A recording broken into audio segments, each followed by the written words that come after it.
o que eu tenho desenhado, de facto, é uma representação livre de uma folha de cannabis sativa, ou seja, uma folha muito bonita que tem é uma folha que tem 7 folhas, portanto tem uma central, depois vai por aí fora, não é? Parece quase uma folha de videira, mas em que os segmentos são autonomizados. Também não queria fazer uma planta muito, enfim, evidente, mas pronto. Queria ver até que ponto é que ela estava suficientemente escondida. Está. Está escondida. Está escondida. E nestes desenhos está alguma coisa, nos desenhos da Maré Baixa? Estes desenhos da Maré Baixa é só água. É só água e água, espuma. é só água. E porquê é que eles são da Maré Baixa? Porque a maré baixa, as ondas da maré baixa e a forma como a água do mar vem até à praia durante a maré baixa tem uma largueza de gesto e tem um desenho que é vasto e sereno e feito de sobreposições, não é? A água vem com maior intensidade, depois regressa ao mar, por assim dizer, mas quando regressa já vem uma outra onda que se desfaz por cima e há ali um movimento de sobreposição e de várias camadas de água, umas mais transparentes, outras mais intempestivas, mais brancas. Estamos sempre a falar da maré e não dos desenhos, não é? E pronto, partiu daí os desenhos da Maré Baixa. Porque eles são contemplativos também. Sem dúvida, são, com certeza. Embora no modus operandi, na realização dos desenhos, há uma atitude que eu mais de maré alta. Dificilmente classificaria de contemplativa. É um gesto físico intenso, extremado em rapidez e praticamente em queda livre, não é? Não há contemplação no sentido de que ela poderia ser entendida como uma medida qualquer ou uma disciplina qualquer no sentido de obter um resultado qualquer que seria o desenho. É claro que quando eu parto para fazer estes desenhos não tenho a menor dúvida de saber aquilo que eu quero que aconteça. E não vou agora falsear a realidade dizendo que a ação e o pensamento não estão, digamos, de braço dado no sentido de determinar com alguma proximidade, não rigor, porque o rigor aqui é de ordem mental e não de ordem física, mas a ação e o pensamento, a ação de o fazer, os desenhos, de aplicar as tintas sobre o papel e a forma como essa ação é vigiada constantemente pelo pensamento, é claro que estes desenhos da Maré Baixa, por muito automáticos que possam parecer, são de facto o fruto de uma construção, aí sim podemos dizer, rigorosa. O nome veio antes ou depois de... O nome veio depois. Veio depois. Os nomes vêm sempre depois. E foi olhar para eles. Foi no decorrer do processo. Depois, não totalmente depois, mas durante o próprio processo de fazer. Veio aí a meio da ação de os fazer, do tempo que me levou a fazê-los. Estes trabalhos que estás a fazer agora, para cerrá-los, estão aqui à nossa volta, mas que ninguém vai ver, são mais trabalhos de maré alta? Eu não estou a fazer nada agora para cerrá-los. Ok. E agora não estava à espera de ter que ter uma pergunta tão rapidamente. Uma coisa que me interessa. Há 2 dias estava-te a ouvir a falar na apresentação do teu livro. Lumen. Exatamente. E tu disseste uma coisa que me surpreendeu, que disseste que até no princípio da tua carreira, e no grande princípio, não é só no princípio, é durante a primeira parte da tua carreira, tu não te sentias à vontade, ou não te apetecia, ou não tinhas coragem, queria que me explicasse um bocadinho isso, de intervencionar a natureza. Não é? O teu trabalho e que hoje em dia sentes... Não se trata de coragem. Tinha uma rejeição absoluta. Não considerava a natureza... durante muito tempo, e aliás escrevi sobre isso, considerava que a natureza era per se inimiga do homem. O homem só tinha com a natureza uma relação de posse e não de harmonia. Só a figura da presença do homem sobre a natureza, dentro da natureza, com a natureza, era sempre apesar da natureza. Ou seja, havia claramente, da forma como eu encarava a minha prática e o meu olhar sobre aquilo que me era exterior, havia, havia essa espécie de dicotomia, que era, um lado, a ação e o pensamento que leva a espécie humana a desenhar e a construir a sua territorialidade sobre a natureza, e nesse caso era, derivava dessa espécie de antinomia entre aquilo que é a ação do homem e o pensamento do homem, e aquilo que é a natureza, que lhe é dada, que é uma circunstância dada. Havia aí uma espécie de impossibilidade de encontro. A única forma de haver um encontro entre o homem e a natureza era, para mim, nesses tempos, um encontro de apropriação, utilizando a natureza como matéria e não tendo mais do que essa simples e direta e quase amoral, não imoral, mas quase amoral utilização da natureza como tema, pretexto, sujeito, objeto, corpo da ação. E, portanto, era disso que eu falava nessa conversa que tive com as pessoas que foram assistir ao lançamento do livro. Com o tempo, e com o tempo muda-se muito, não é? Com o tempo, essa minha quase radical, essa rejeição, que era quase um programa... Era um programa político? Não, eu nunca tive programas políticos. Mesmo quando estive na política, tinha um programa pessoal e de índole, humanista, se o quiseres. Não concebo a ação política que não derive de uma reflexão e de um olhar individual sobre o mundo, não é?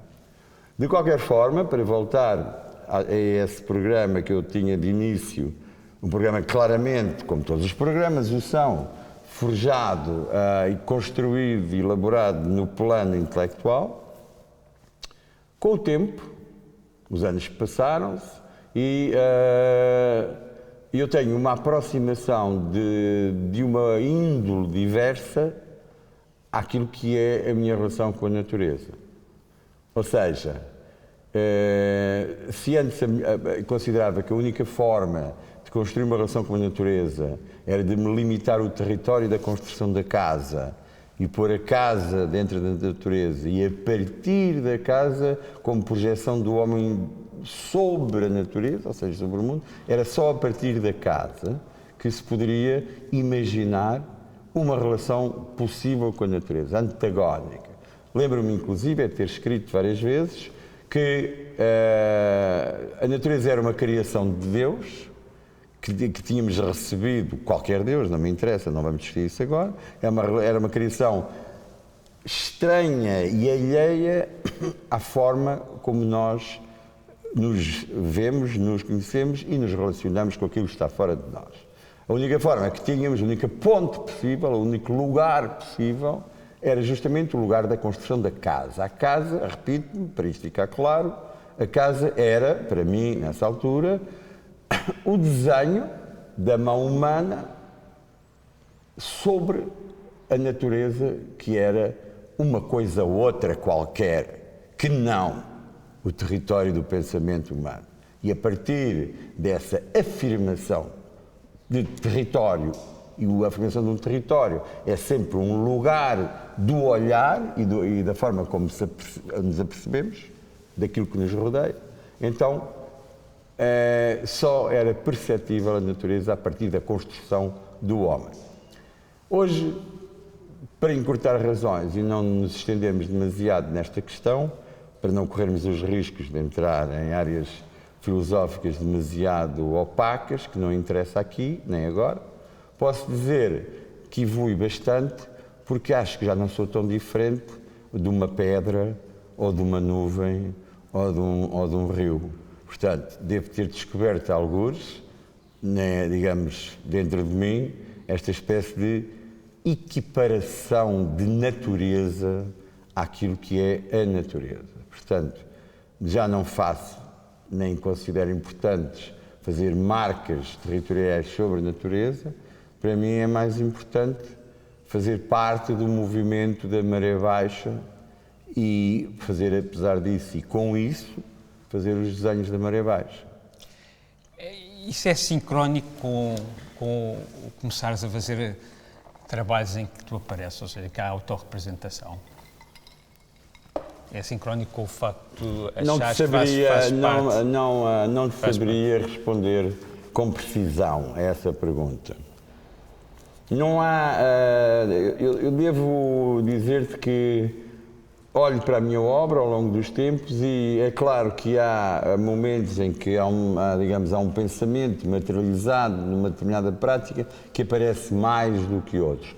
Mas eu não tenho um desenvolvimento de trabalho, não chamemos evolução porque não há evolução, não tenho uma prática de trabalho que aponte numa só linha ou para uma só linha com uma só velocidade. Eu tenho muitas linhas de olhar que convergem entre elas, se misturam, saem, vão para outros caminhos e tudo está em permanente ebulição e transformação e tudo é a mesma coisa. Eu provavelmente, as minhas primeiras representações de mim próprio não são os retratos que todas as pessoas, ou enfim, muitas pessoas conhecem, mas se calhar aquelas cabeças negras que eu fazia no princípio dos anos 80. Portanto, isso esteve sempre presente. Também fazia, no princípio dos anos 80, flores e troncos de árvore. E também fazia, no princípio dos anos 80, desenhos e aguarelas e pinturas de casas.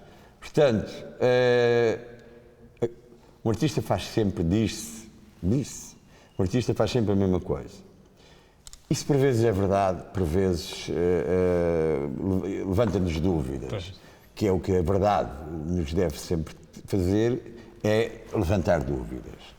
Porque, como nada é verdadeiramente verdade, o que de facto poderá ser verdadeiro será apenas a percepção dos interstícios, dos diversos momentos, dos sons, das diversas palavras. Aí talvez possa residir a verdade, que nunca terá uma forma definitiva e muito menos assertiva e com certeza que nunca estruturada. E se isso for usado como ferramenta de compreensão ou de percepção da obra de arte, temos que perceber, admitir e conviver com o simples facto que do princípio ao fim da obra do artista, os diversos momentos e tempos e práticas são sempre a mesma coisa. O que poderá ser, para alguns exegetas mais radicais, poderá ser então, enfim, seria um raciocínio um pouco tortuoso, mas poderá ser essa espécie de sempre a mesma coisa, a tal construção da verdade. Mas isso não nos compete a nós saber, ou sequer não temos que nos preocupar com isso. Então o que é que muda? Estes desenhos que tu fizeste agora e que vais mostrar na galeria, tu podias tê-los feito há 30 anos? Não podia tê-los feito há 30 anos, porque há 30 anos não tinha dinheiro para comprar um papel deste tamanho. Mas é só isso? E muito menos para fazer molduras como as que irão, enfim, suportar os desenhos. Eu acho que esta é uma boa resposta. Ok. Então, se calhar podemos ficar por aqui, a não ser que queiras dizer mais alguma coisa. Não me podes fazer essa pergunta, ou sequer dar-me essa possibilidade, porque já nos conhecemos há suficiente tempo para que tu saibas que provavelmente a única coisa que eu gosto verdadeiramente de fazer é conversar com os amigos. tendo em conta que com a idade também se reduz de uma forma violenta o número de amigos, aos poucos que restam, apetece continuar a falar muito. Mas nós não podemos agora abusar da paciência dos espectadores. Não, e dizer coisas. mas eu partilho contigo isso, por isso vamos continuar a conversar.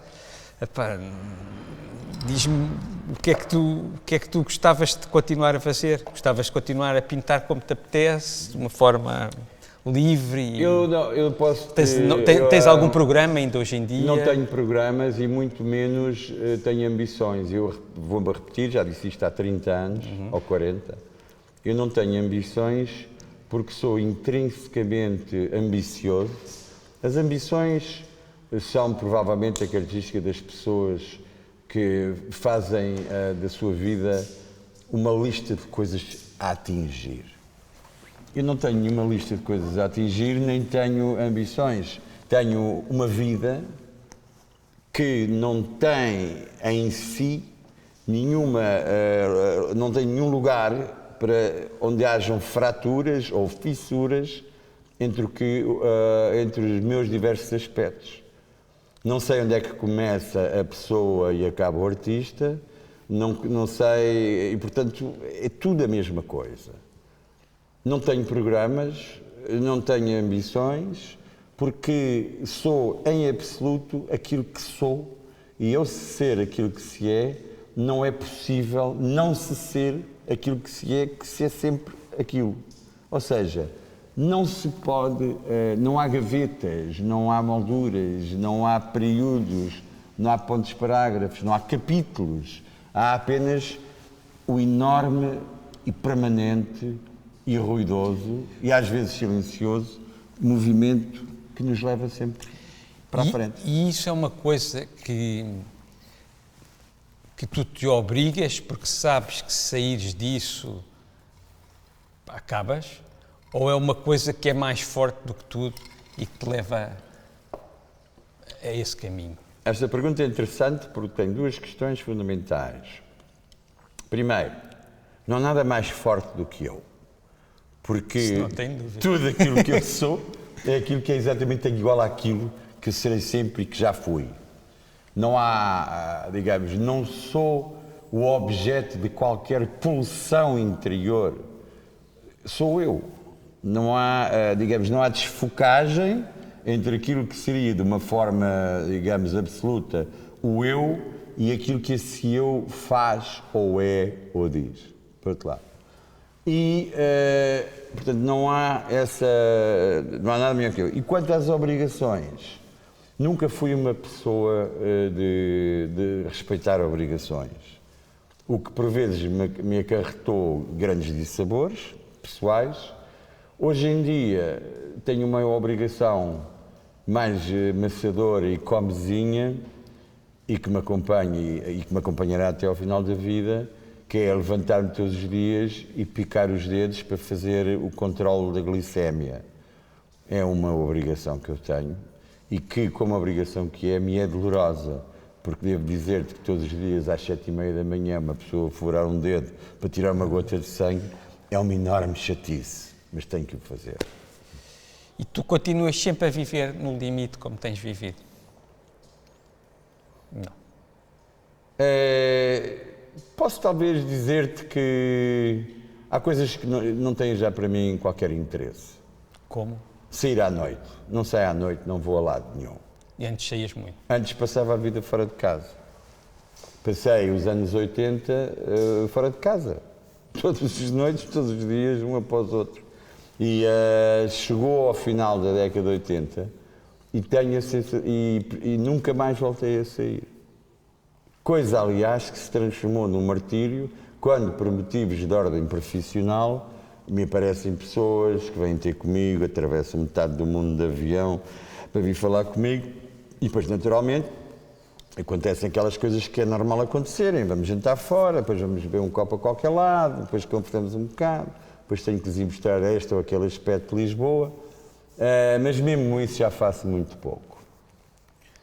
E porquê? Porquê que Esgotaste a coisa. Porque não tenho em mim já qualquer vontade de continuar a fazer isso. Isso não me traz nada de novo, não traz nada de intenso, não confere à minha vida, não vejo nada disso que me possa interessar, não é?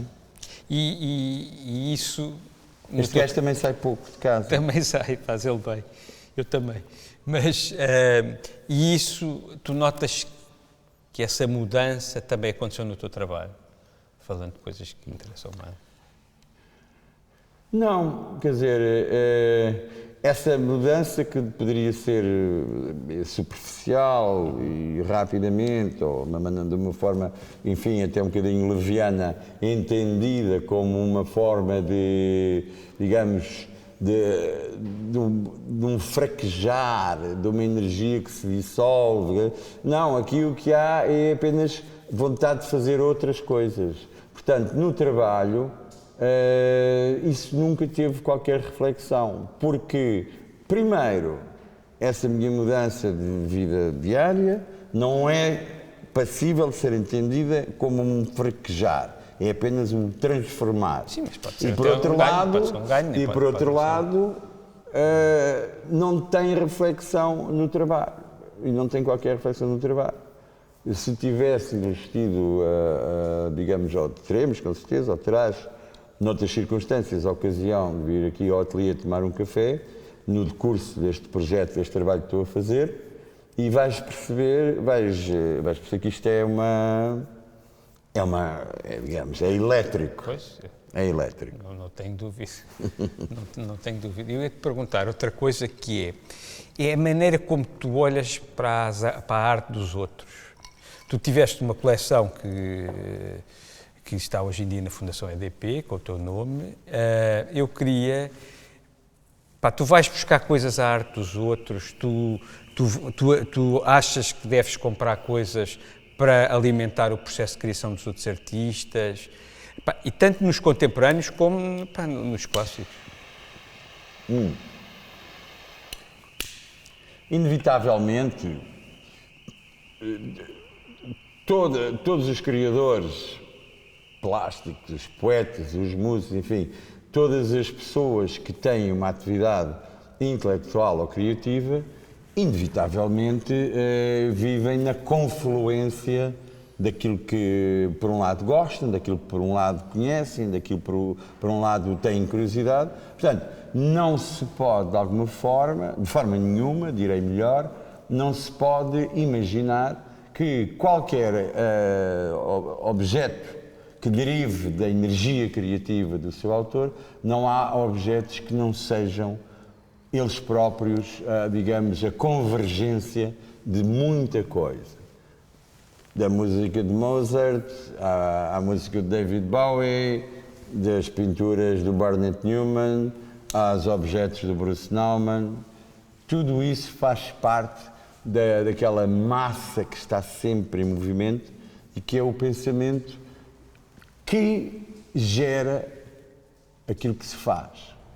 Imagino que isso seja uma circunstância partilhada, um modo, uma disciplina inevitável e não pensada ou não, digamos, desenhada, uma disciplina que se impõe per se. Por disciplina entendemos não uma regra, mas uma dinâmica de criação e de pensamento que resulta no trabalho. Isso não poderemos, em boa verdade, escamotear, porque tudo faz parte de tudo, não é? E eu não fugirei, com certeza, a essa regra. Agora, se me perguntares se eu procuro voluntariamente coisas para mim no trabalho dos outros, não. Claramente que não. Já é suficiente a barulheira que tudo aquilo que eu sei, que conheço, faz no meu espírito, e ao meu espírito a única coisa que eu lhe reconheço e, enfim, lhe peço como regra é digerir, triar, escolher, recusar, aceitar e introduzir naquilo que é a minha prática, aquilo que é o momento único e imperceptível que vai do pensamento à ação. O meu espírito terciário já encarregue de dizer isso tudo, tal como com as notícias dos jornais sobre a política, ou sobre o desporto, ou as coisas, as calamidades naturais, tudo isso está presente. Não imagino, não consigo de facto conceber ou imaginar como possível uma prática artística de criação que não seja a fusão dessas coisas todas transformada pelo modo como tu és e como olhas as coisas. Portanto, nesse particular, seremos todos iguais. Tu continuas a ler muito, a ouvir muita música, a ver muito cinema? Continuo. O cinema, confesso... Tu ainda agora foste ator num filme. Sim, mas isso é como todas as vezes que já no passado me tinham acontecido neste particular, foi por amizade e por, enfim, por vocação solidária, não por quaisquer ambições de estrelato ou sequer de considerar que tinha qualidades para fazer. A pessoa que me convidou para fazer e que fez o filme terá achado que sim e ficou, por vistos, satisfeita com o resultado, pelo menos no que me diz respeito.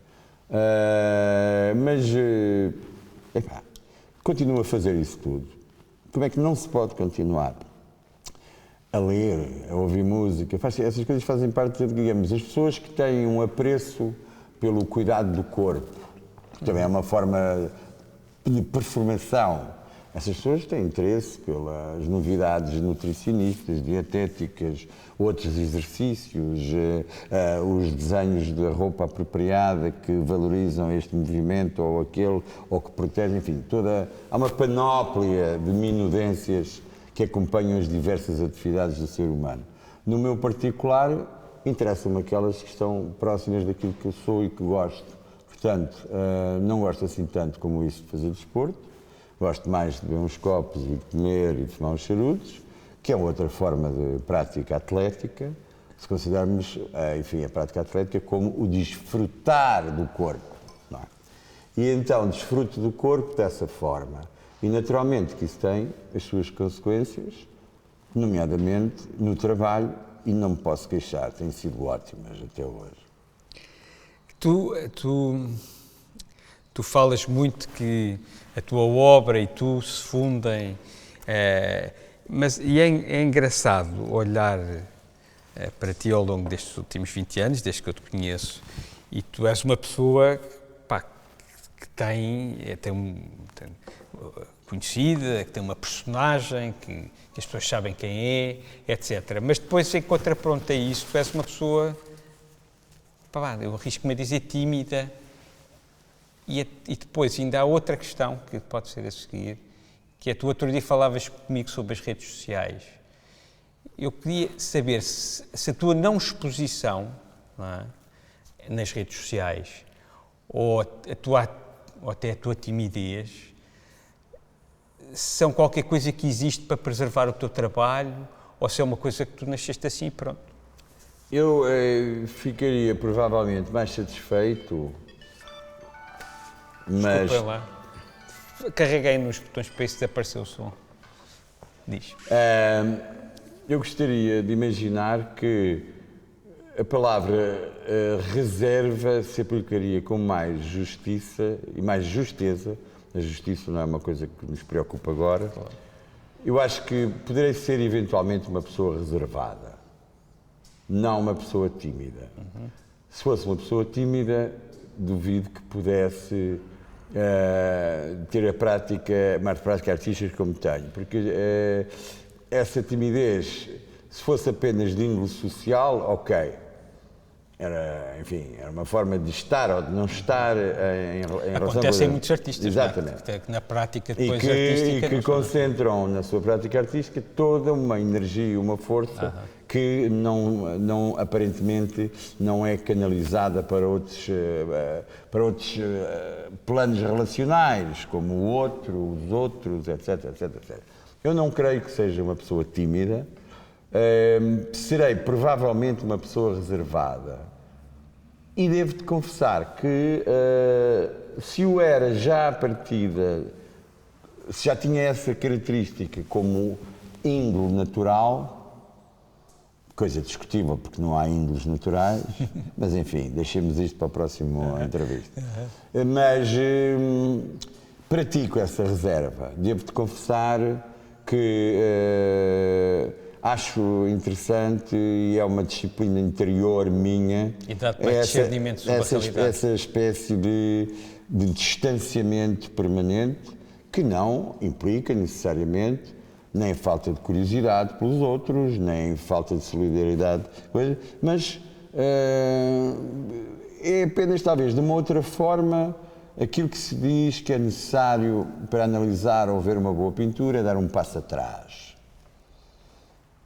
Eu não estou de pé atrás em relação a nada, mas gosto sempre de ver as coisas que se passam à minha roda com uma distância e uma reserva que, a meu ver, produzem uma maior riqueza de interpretação, um discernimento mais claro em relação àquilo que se está a testemunhar momentaneamente e que, portanto, está mais próximo do exercício da inteligência e que é daquilo que é necessário para ter uma apreciação produtiva sobre si próprio, desde logo, e sobre a relação de si próprio com o mundo exterior. Na minha arte não tenho isso. Na minha arte não tenho qualquer tipo de reserva, porque não acredito, aliás, estou veementemente contra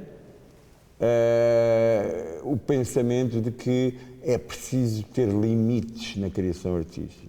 A criação artística é, por natureza e por essência, o território da revelação da luz. Uma luz que pode ser política, pode ser ideológica, pode ser emocional, seja lá qual for essas luzes ou a conjugação dessas todas, não se pode imaginar que haja ou que possa haver limitações. Nada. A arte não é o território do exercício da moral. E se formos, por outro lado, pensar um pouco no território do exercício da ética, não é a arte que será o território da ética, mas sim a posição do artista sobre o mundo e sobre si próprio enquanto artista. Só ele é que saberá aquilo que quer fazer e como. Portanto, não sou tímido, serei reservado e não acredito que a obra de arte ou a criação artística tenha que se cingir ou reger por regras que lhe são totalmente estranhas e que são apenas de índole social. Ok, para acabar, qual é a relação que tu tens com o espectador? E já agora, para acabar, acerca da exposição, como é que tu te relacionas com as pessoas que vão ver o teu trabalho na exposição? Relaciono-me lindamente. Através do trabalho. E não só. Nunca me recordo alguma vez de ter estado indisponível para falar com as pessoas acerca do que faço. Com algumas falo com mais entusiasmo, com outras com bastante generosidade e ainda outras com alguma compaixão. Mas, na verdade, nunca virei as costas a pessoas que me perguntam aquilo que me querem perguntar. Não é verdade que todas as perguntas tenham o mesmo grau de interesse, mas o que é verdade é que todas as perguntas deverão ser respondidas da mesma forma. Ou seja, com atenção à pessoa que as faz. Portanto, nesse particular, eu não faço parte do grupo de artistas ou de criadores ou de autores que dizem que trabalham para eles próprios e implicam e às vezes explicitam de uma forma inequívoca e irrevogável que este trabalhar para si próprios implica uma rejeição liminar da relação com o outro. É uma possibilidade. Não acho sequer importante discutir isso.